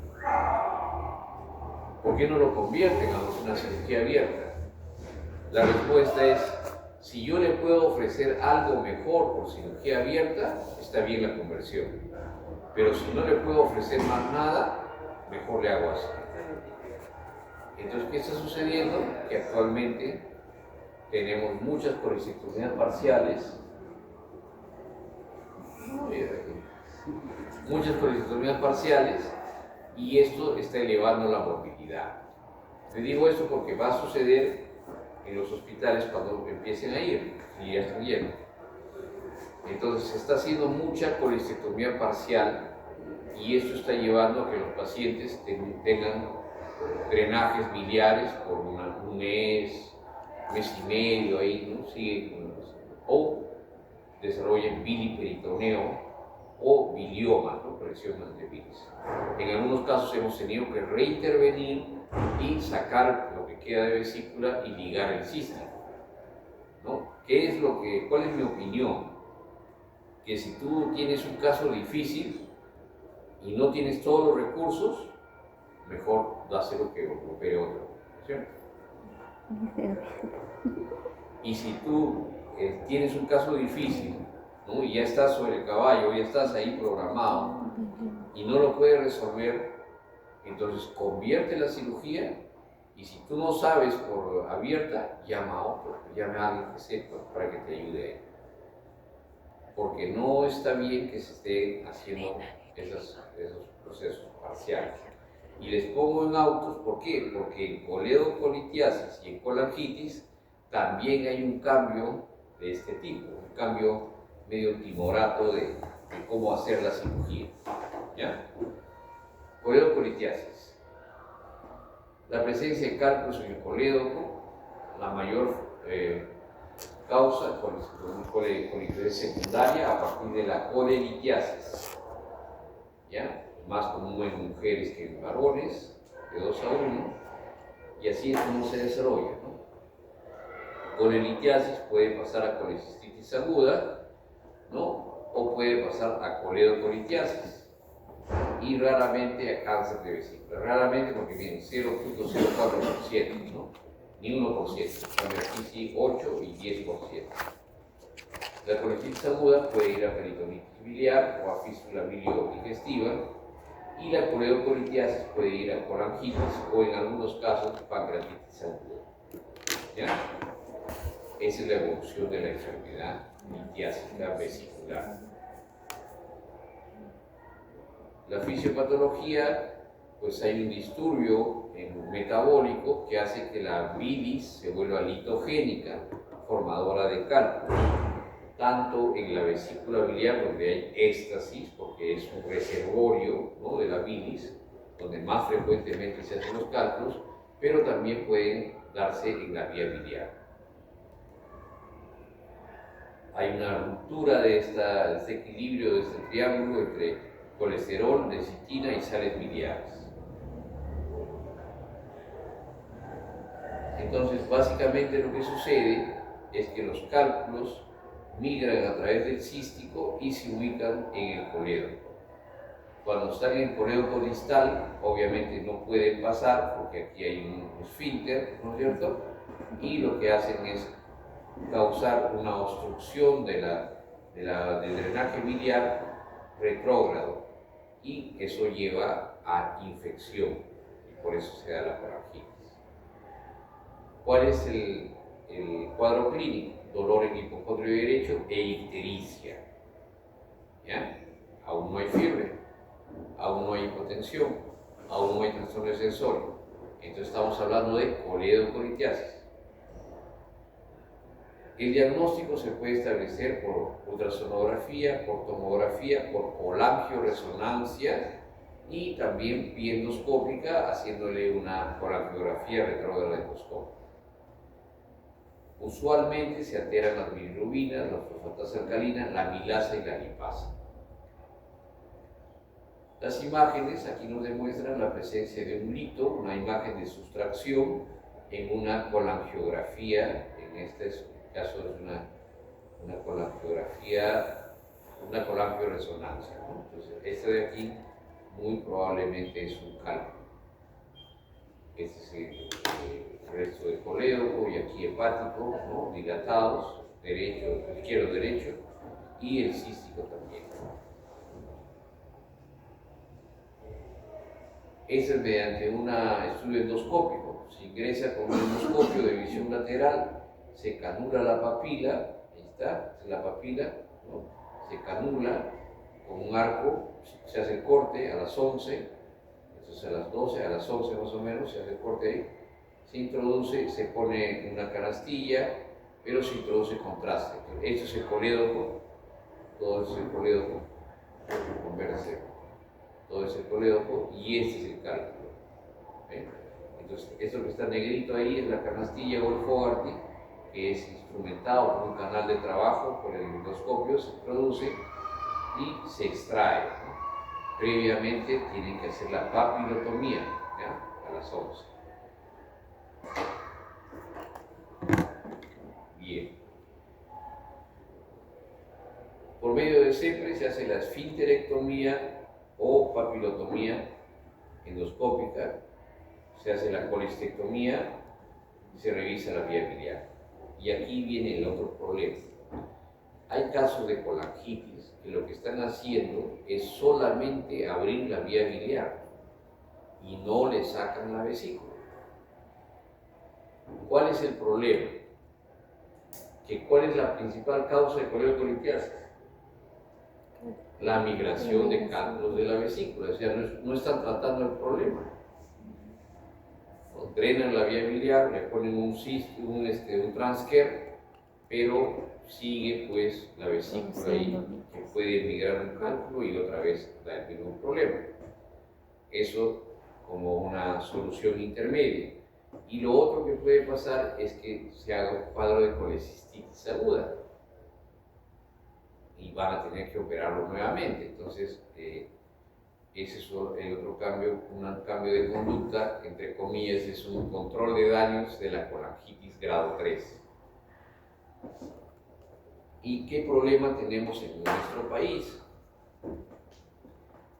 Quirúrgico y poner una sonda T no es difícil, pero eleva muchísimo la morbilidad en el paciente. Y la CEPRE, al igual que los radiólogos no estaban, los gastroenterólogos no están. Tanto así que solamente tienen gastroenterólogo de guardia en los hospitales grandes, pero solamente para hemorragias digestivas. Anoche que estaba de guardia, tengo un paciente que lo han operado de un pómulo de sigmoides, hizo una discencia, finalmente la colostomía, pero ha empezado con una hemorragia digestiva masiva por la colostomía. Le han salido casi 1500 de drenaje, 16 años, es autista, hemoglobina de 5.5. Interconsulta a la unidad de hemorragia digestiva para una endoscopía urgente. A las 11:56 programaremos a partir de las 8 de la mañana. Así que le hemos mandado al residente para que los saque a patadas de su cama y le hagan la endoscopía. Pero eso no es la realidad. ¿Qué sucede? Que la CEPRE no se hace con la frecuencia que debiera.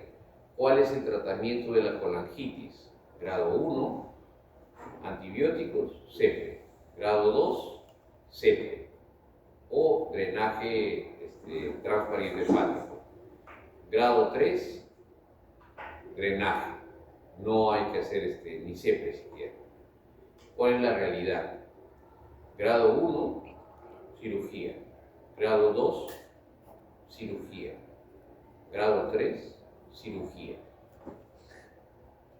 ¿Me entienden? Entonces, mucho de lo que les estoy mostrando no se cumple. Las guías se dan, pero no se cumplen. Ese es un problema que tenemos que lidiar. Entonces, cuando tenemos una colangitis, una coledocolitiasis, a veces el tipo 1, que está más o menos estable, ¿no? Que no ha hecho la pentada de Reynolds ni nada, entonces sí da opción de sacar cita con el residente para que le hagan su CEPRE. Pero si la CEPRE está malograda y todo eso, el paciente va progresando y cada vez está peor, entonces preferimos operarlo. Con la colangitis 2 ya no esperamos CEPRE y una vez estamos ya programando. No debiera, no, porque no cumplimos las guías, pero eso sí es bueno que lo sepan. Y la colangitis, pues, ya es cuando el cálculo ha migrado, ha provocado éstasis e infección severa. Charcot describió en 1877 esta triada, que consiste en fiebre, ictericia, ¿no? Y dolor en el hipocondrio derecho, ¿no? Y Reynolds en el año 1959 agregó dos condiciones más y le llamó la pentada de Reynolds, que es la hipotensión y alteraciones neurológicas o alteraciones del sensor. ¿Ya? Entonces, generalmente las colangitis, grado 1 ya de Charcot, pero grado 2 o 3 ya es con hipotensión y trastorno del sensor. ¿Ya? Esta es la clasificación de Longmire, ¿no? Sobre colangitis puede ser aguda, secundaria, colangitis aguda, más frecuente, no supurativa, colangitis supurativa aguda, aguda obstructiva y con abscesos. La obstrucción biliar más la infección biliar obviamente dan la colangitis. Para eso tiene unos diagnósticos primarios: coledocolitiasis, estenosis de la vía biliar. De hecho, muy por largo, la colangitis se debe a coledocolitiasis. La principal causa, en el 85% de las veces, es por coledocolitiasis. Muy raramente el cáncer, como el colangiocarcinoma, o infecciones parasitarias te dan colangitis. Por ejemplo, ¿qué parásito es el que más puede dar obstrucción de vía biliar?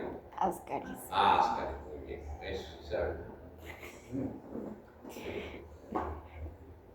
Las infecciones de la colangitis también tienen un perfil microbiológico distinto, pero es muy semejante respecto a las enterobacteriaceas. E. coli, Klebsiella, Enterobacter, Pseudomonas, ¿no? Por ahí nomás va, ¿no? Klebsiella, E. coli, Proteus, Pseudomonas, nada más. ¿Ya? Coledocolitiasis es responsable del 30 a 70% de los casos de colangitis. Neoplasias malignas 10 al 50. En realidad esto no se da. Es muy raro que una neoplasia maligna te dé de inicio colangitis. ¿Por qué? Porque su crecimiento es lento, ¿no? Y da otros síntomas que son más importantes incluso que la obstrucción de vía biliar. Es más, las bilirrubinas, cuando están muy incrementadas y el paciente está tranquilo en el sentido de no tener dolor, muy probablemente es una ictericia oncológica. Se le llama también una ictericia silente. ¿Por qué? Porque el paciente puede tener bilirrubinas de 20, 18 y está tranquilo, no hace fiebre, no hay dolor, o sea, no hace colangitis, ¿no?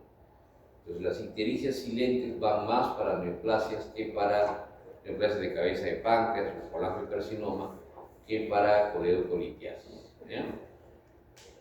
Aquí tenemos una mortalidad de 3 a 10% y es prácticamente igual, aunque siempre hay una ligera a favor de mujeres. Factores de riesgo, todos ellos, y la obstrucción de vía biliar más el acúmulo de bacterias va a dar una bacterobilia y esto finalmente con éstasis va a lograr invadir a nivel sanguíneo, hematógeno, y van a dar pues una sepsis y va a ir deteriorándose cada vez más el paciente, ¿no? La paciente. No se olviden que está de Reynolds, fiebre, ictericia, dolor, hemodinámicamente alterado, ¿no? Y finalmente con alteración de la conciencia. Esos son los signos. Criterios diagnósticos, manifestaciones donde la ictericia siempre es una constante, ¿no? Y las técnicas pues, de laboratorio, el perfil hepático se altera, ¿no? De manera aguda, y las técnicas de imágenes, como les dije, la tomografía, y aquí el mejor método diagnóstico no es la ecografía, porque el colédoco retropancreático es donde más se asientan los cálculos, está en el retroperitoneo. Y antes de eso está el estómago, el colon, el duodeno, y son asas, ¿no? Asas que están llenas de aire. La ecografía no logra detectar una buena imagen porque hay interposición gaseosa. Entonces, el mejor método diagnóstico aquí es la tomografía, por su accesibilidad y también por el diagnóstico precoz que va a establecer. Les digo esto porque esa es una pregunta que va a venir en el examen de razonamiento clínico. Ya les soplé. Ahí se atiende, ¿no? demasiado tarde. Sospecha de diagnóstico definitivo, la tría de Charcot o la pentada de Rey, ¿no? Pruebas de laboratorio, las transaminasas y todo lo que son el perfil hepático. Y el diagnóstico, las técnicas de imagen, ya saben que la ecografía, aquí es que es la técnica de elección inicial, la verdad que no sirve para nada cuando lo empleas ahí con paciente que está, ¿no? La eficacia ecográfica es que puede llegar hasta el 96%, no. La tomografía sí, ¿no? Y la tomografía les da datos adicionales. Por ejemplo, descarta que sea un tumor pancreático o que tenga pues, abscesos hepáticos o colecciones a nivel del hígado, ¿ya? La resonancia magnética se está utilizando mucho, ¿no? Sobre todo para poder determinar la función de vías biliares, ¿no? Específicamente coledocolitianas. Sin embargo, su costo es muy elevado y hay que transportar al paciente, ¿no? Casi todos los hospitales ahora tienen tomógrafo, pero muy pocos van a tener resonador magnético. Y la CEPRE es un excelente método no solamente diagnóstico, sino terapéutico. O sea, ya con esto ustedes pueden diagnosticar si es que hay cálculos o no en la vía biliar y además hacer la papilotomía y la extracción de los cálculos, ¿no? O sea, ya es una gran ventaja el que se pueda hacer esto por vía endoscópica. El objetivo del tratamiento es estabilizar al paciente, ¿no? Dar tratamiento antibiótico y ver el momento para el drenaje. ¿Te parece el interno, no? ¿Cómo qué hace con el paciente? Estabilizar al paciente. Pues, no dice nada. Rehidratarlo, corrección de alcoholopatías, etc. Terapia antibiótica. Es variable de acuerdo al perfil microbiológico que tenga cada hospital, pero en general hay que utilizar cefalosporinas, quinolonas si es que hay alergia a los anteriores, piperacinato surfactant y ampicilbactam yo no uso, la verdad, pero sí he visto que los infectólogos están tratando de remasterizar su antibiótico para que no se pierda, pero aquí prefiero utilizar siempre un carbapemel, ¿ya? No me gusta utilizar ampicilina surfactant. El drenaje de vía biliar va a depender, pues obviamente, y va a cambiar las circunstancias del paciente, ¿no? Si es que se logra hacer por vía endoscópica, que es el tratamiento ideal. ¿Cuál es el tratamiento ideal de la colecistite grado 2 de Tokio? CEPRE. Ahí no hay duda. Eso es lo que se hace, ¿no? Se puede colocar un stent en algunos casos o una sonda nasobiliar, ¿no? Para poder mantener permeable la papilotomía. La otra forma de tratamiento que recomiendan para colangitis 3 es esta, drenaje biliar transhepático, ¿no? Sin embargo, pues es un poco más difícil. ¿Por qué? Porque tienes que tener pacientes sin trastorno de coagulación, sin colestasis, ¿no? Y tienes que entrar con aguja fina buscando alguno de esos conductos en el hígado y finalmente pues, hacer la inyección de contraste, ¿ya?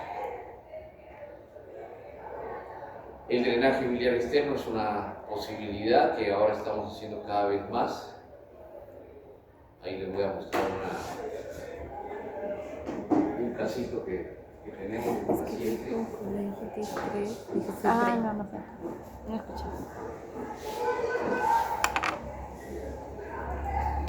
Lo que él antes dijo colangitis, ¿verdad? O estaba mal y decía colonicolitias. ¿Para cuál? Es que antes estamos hablando de este tema, pero según no había tratamiento para colangitis. ¿Qué? Colangitis vino hablando desde hace rato. Coledocolititis dijo la primera parte, después fue colangitis toditita. No, ya sé. Entonces, Pero que había una parte en el que digo tratamiento para colangitis, pero todavía estaba en el PPD de colangitis. El PPT de coledocolititis estaba con Es colangitis, una los dos juntos. colangiografía. Como juntos. Es que hablaba en las primeras diapos de coledocolititis Por y eso, después pero colangitis. estaba hablando Un antes de paciente que- colangitis. No te Les entiendo. cuento la historia. Y va con esto. Es un paciente que ingresa paciente de 78 años más o menos, el señor Latorre, que ingresa con un cuadro de colangitis, con sufría de Charcot, incluso con algo de trastorno de sensorio, no sabían por si es por la edad o no, y entran a operar, un cirujano ya joven, ¿no? Pero relativamente experimentado, con ayudante, y lo que hacen es básicamente ponerle un KER a la vía biliar, pero dejan la vesícula con cálculos y el paciente, luego de 4 días, por el KER no sale nada, está crítico, está intubado, ¿no? Está sedado, y finalmente el intensivista dice, bueno, los cirujanos no vienen a ver a este paciente y no sale nada por el KER. Pasan 2 días más, no se aparece nadie, al 8.º día el intensivista dice, bueno, aquí no sale nada, así que pum, para afuera. Saca el KER. Entonces, el cirujano dice, le han sacado el KER, y ahora vamos a hacer una tomografía. Le hacen una tomografía. ¿Qué creen que hay en una tomografía? Nada significativo. Entonces, mejor vamos a darle tratamiento médico. Expectante. ¿Expectante por quién? Ellos no. El intensivista lo sigue viendo, lo sigue tratando, le dan su medicación, el paciente sale de la disfunción, no hace ictericia, no tendría por qué hacerlo, y finalmente lo pasan a piso el día domingo, sábado para domingo. Y el día lunes me llaman, el lunes así de la semana pasada, diciendo que el paciente está con distendido, está con indicios sépticos y está, le han hecho una tomografía donde hay líquido libre en cavidad. Ahorita después les muestro la tomografía. Entonces entro a operar al paciente y encuentro un biliperitoneo. Bilis por todos sitios. Bueno, entonces lavo, ¿no? Y dije, bueno, si ha salido el KER, debe ser de ahí. Y me pongo a buscar, aunque la recomendación es poner drenes y salir corriendo. Pero dije, no, pobre paciente, ya no le han sacado la vesícula y está con una filtración biliar. Entonces lo que hice fue una colecistectomía y llegué al cístico. Y en el cístico le pongo un transcístico, no tenía posibilidades de colangiografía, y en el orificio que me pareció que podía ser el colédoco, le pongo un drain care. A dura pena, me pongo el drain care. O sea, recanalizo lo que me pareció lo que es vía biliar. Y el paciente evoluciona relativamente bien, la bilis empieza a salir 700, 650, ¿no? Y no sale por el transcístico, bueno, que esa no era la función de Febreni, no sale casi nada. Y por el transabdominal sale, pero cero hemático, no sale biliar. Entonces, aparentemente está controlado. Una doctora muy entusiasta pasa visita y dice, bueno, ¿sabes qué? Como no produce dren, sácale pues. Y le sacan su dren transabdominal y le sacan el transcístico. Entonces me pasan la voz y ¿sabes qué? Le han sacado los drenes.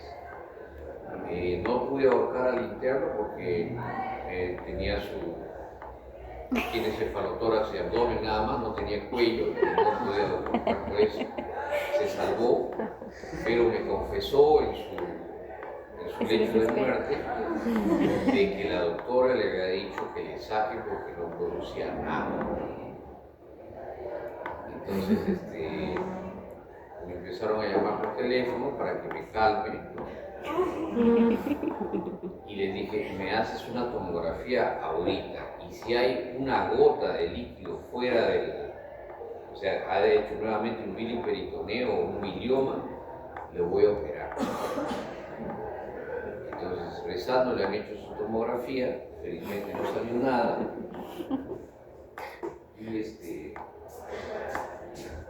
y aparentemente se salvó el paciente, ¿no? Entonces, ¿qué hice? Les digo, bueno, ecografía transfer, ya nos arriesgamos, ¿no? Y esta es la ecografía transfer. A ver, ¿qué notas ahí?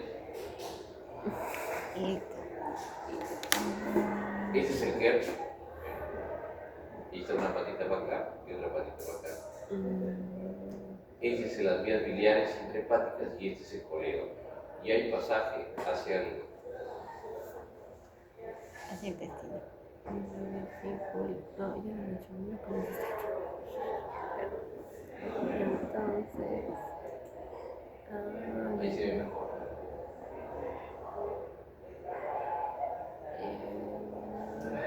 Aquí se ve, están las grapas, ¿no? Y aquí se ve pasaje hacia el duodeno.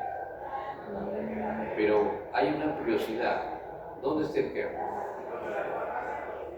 ¿Está en el coledo? más que nada,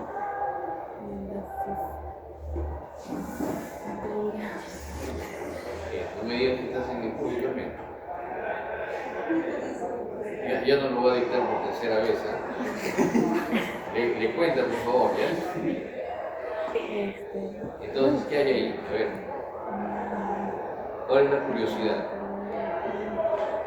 ¿Dónde está el GERD? ¿Está en el coledo o no? No. Está en la ¿Dónde está? arteria. Está en el cístico, miren. Ajá, porque está implantado. Esto de aquí es el cístico, pero la patita Solo la patita sí está en el coledo, está. Sí, ¿no? La patita O está sea, larga, ¿cómo está se en el el coledo. coledo completamente creo que así? sí. ¿Qué ha sucedido? Como ellos no le sacaron la vesícula estaba aquí toda entera, entonces le ponían el GERD y obviamente el GERD entraba así, apretadito, ¿no? En la primera que se ha movido un poco el paciente, ¡ploj!, se ha salido. O sea, el que tenía que ir hasta más adentro. La gran ventaja que tiene ese paciente es que el colédoco no lo han abierto. Ellos han descrito, se hace coledocotomía y se extrae un cálculo. No, lo que ellos han abierto ha sido el cístico y han sacado el cálculo de aquí. Se han guiado por la ictericia. Y la ictericia se da en los casos de colangitis nada más. No. La colecistitis también se da. Colecistitis, ¿no es cierto? Colecistitis aguda. Entonces, ¿qué es lo que tenía el paciente? El paciente tenía una colecistitis aguda litiásica.